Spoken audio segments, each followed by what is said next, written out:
industry expertise to the classroom. KL deemed to be university. So ఇందులో మీకు related కొన్ని questions అయితే ఉన్నాయి. ఓకే. సో మీరే పిక్ చేసుకోవాలి. ఆ క్వశ్చన్ నేను అడుగుతా. ఓకే. ఏం రాశారు?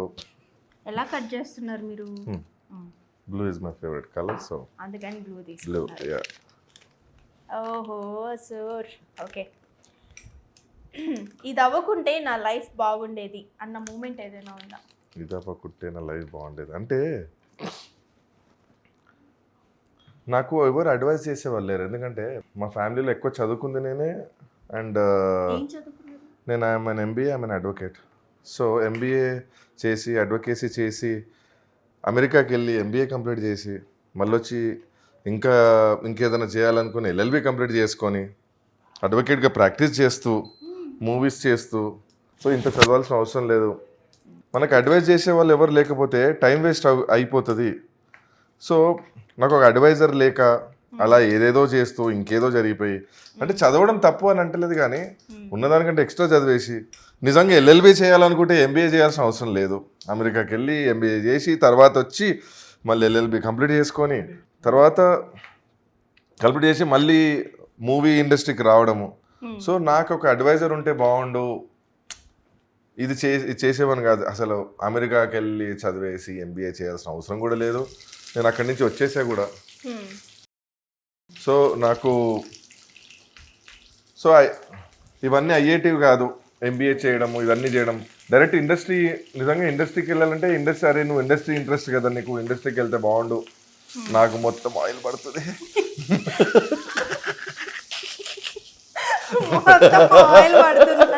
అందుకే నేను మర్యాదగా పైకెత్తి చేస్తుంటే కింద పెట్టండి అన్నారు. Okay done, no problem. ఇది అయిపోయింది.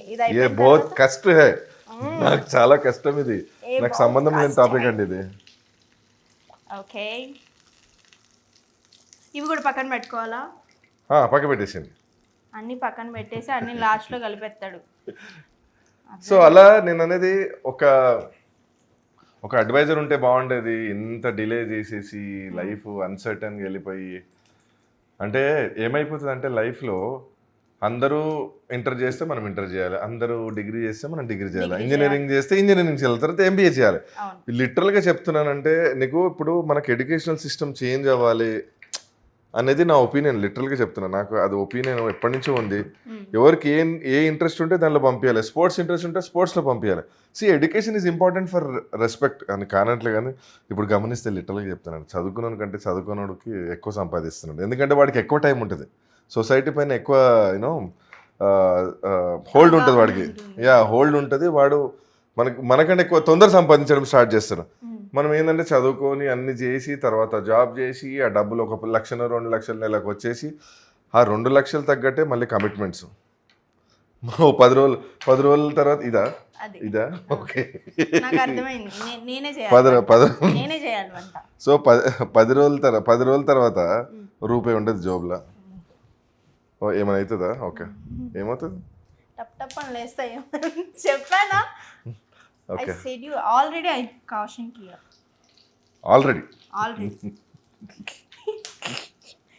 ఇది కూడా వంటతో వచ్చిన కష్టాలు అట్లా ఇకండి. ఓకే, కట్ చేసేయండి. ఇది కూడా పక్కన పెట్టాలా? మీ అందరికి ఆడియన్స్ కి స్పెషల్ డిష్. నేను ఏంటో అన్ని ఫ్రై చేసి పక్కన పెట్టాలంటున్నాడు. నీకు ఫస్ట్ లో నేను ఏం చెప్పానండి? నేను సారీ ఓకే, ఏదో ఒకటి చేస్తే ఇంకేదో అవుతుంది, అది తినేసేయాలి అంతే, ఇంకేదో అవుతుంది. ఏమో ఇంట్లో పులిహార అన్ని కలిపేసి లాస్ట్ లో పక్కన పెట్టిద్ది. ఈయనేమో అన్ని ఫ్రై చేసి ఒక్కొక్కటి పక్కన పెట్టేస్తున్నాడు. లాస్ట్ లో నేనే కలుపుకోవాల్సి వస్తుంది. నాకు అర్థమైంది. సో నెక్స్ట్ ఏంటో చెప్పండి. ఇది పులిహారలో ఏమేస్తాం? పులిహోరలో నెక్స్ట్ రైస్ వేసేసాను. చిచి అంతే. చిచి సారీ, ఇది కలపాలి. మీకు చెప్పే దాంట్లో నాకు వచ్చిన పులిహోర లేదు. ఇగో ఇందులో లెమన్ కలిపి మిక్స్ చేయాలి, పసుపు కలిపి మిక్స్ చేయాలి. సో నెక్స్ట్ అయితే ఇప్పుడు పులిహోర కలుపుతున్నారు. బాగా కలుపుతాను నేను. మీకు బాగా నచ్చిన పార్ట్ ఇదే కదా. సో రైస్లో ఇది లెమన్, నింబు నీంబ్ జ్యూస్ వేయాలి. నేంబో తీయచ్చు కదా, వాటితో పాటు తినేమంటారా నన్ను? తీయండి అవి. విత్తనాలు మంచిదండి హెల్త్కి. చిన్నప్పుడు విత్తనాలు ఏమైనా మింగేస్తే కడుపులో చెట్లు వచ్చాయని చెప్పేది మా మమ్మీ, తెలుసా? నేను ఇంటర్ వరకు కూడా నిజమే ఏమో అని నమ్మేదాన్ని.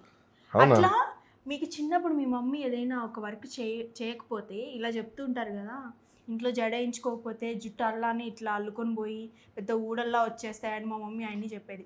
తల్లో పేలుంటే అవి లోపలికి వెళ్ళిపోయి బ్రెయిన్ తినేస్తాయని అరే ఇలాంటివి కొన్ని చెప్తారు కదా, తల తగిలితే కొమ్ములు వచ్చేస్తాయని. వచ్చేస్తాయని. ఇవన్నీ అంతే. సో ఇట్లాంటిది ఏదైనా మీకు చిన్నప్పుడు బాగా మీ మమ్మీ చెప్పింది? అదే తల తగిలితే తలలు కొమ్ములు వచ్చేస్తాయంట.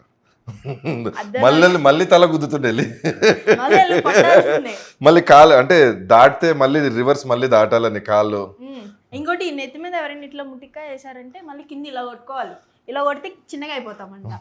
నాకు ఇప్పటికీ అలవాటు, ఎవరైనా ఇట్లా నెత్తి మీద కొట్టి ఇలా అనుకుంటా. మీకు ఉంది అలాగా? నాకు తెలియదు అండి. అవసరం లేదు, మీరు ఆల్రెడీ ఎదిగిపోయారు బాగా. బాగా అంతేనా? నెక్స్ట్ ఏం కలపాలి? నెక్స్ట్ ఏం కలపాలి నన్నే అడుగుతున్నారా? Actually I don't know exactly. పసుపు కలపాలి. దేంట్లో కలుపుతారు? యాక్చువల్గా మా అమ్మగారు ఎలా చేస్తారంటే ఆయిల్లో ఇవన్నీ మిక్స్ చేసి పసుపు వేసి ఈ జ్యూస్ వేసి కలిపి దాన్ని తీసుకెళ్ళి దీంట్లో వేసి కలుపుతారు. కానీ మీరు ఏం చేశారు? రివర్స్ చేశారు. అన్నీ వేయించి పక్కన పెట్టి అవి అన్నీ తీసుకెళ్ళి ఇందులో వేస్తారు. ఇక్కడ మా దగ్గర ఎట్లా చేస్తారంటే అవి చేసి ఇందులో వేసి పసుపు వేసి కలిపేస్తారు. పసుపు వేసి కలుపుతారా? మళ్ళీ అంటే నాకు అర్థమైంది ఈరోజు. అన్న కొంచెం వాష్రూమ్ డోర్స్ ఓపెన్ చేసి పెట్టరా ప్లీజ్. నాకు అర్థమైపోయింది. ఓకే దెన్ ఇది వేయాలా ఇందులో? అందులో లేదు, ఇవి మళ్ళీ రివర్స్ చేసారు. మనం మీరు చెప్పిన ప్రాసెస్ చేద్దాం. నాకు తెలుసు.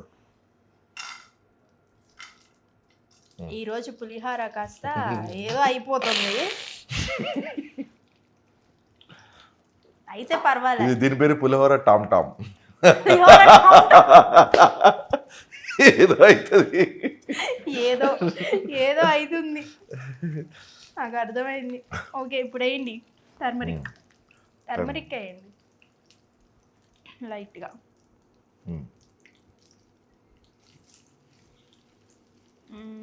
ఇంకేయాలి కదా? చాలు ఎందుకు మొత్తం వేసేయండి. పసుపు అన్నం తిందాం. పసుపు అన్నమే అంటారు దీన్ని. పసుపుగా ఉంటుంది కదా, పసుపు అన్నమే అంటారు అనుకోండి. ఇప్పుడు రైస్ వేసేయండి.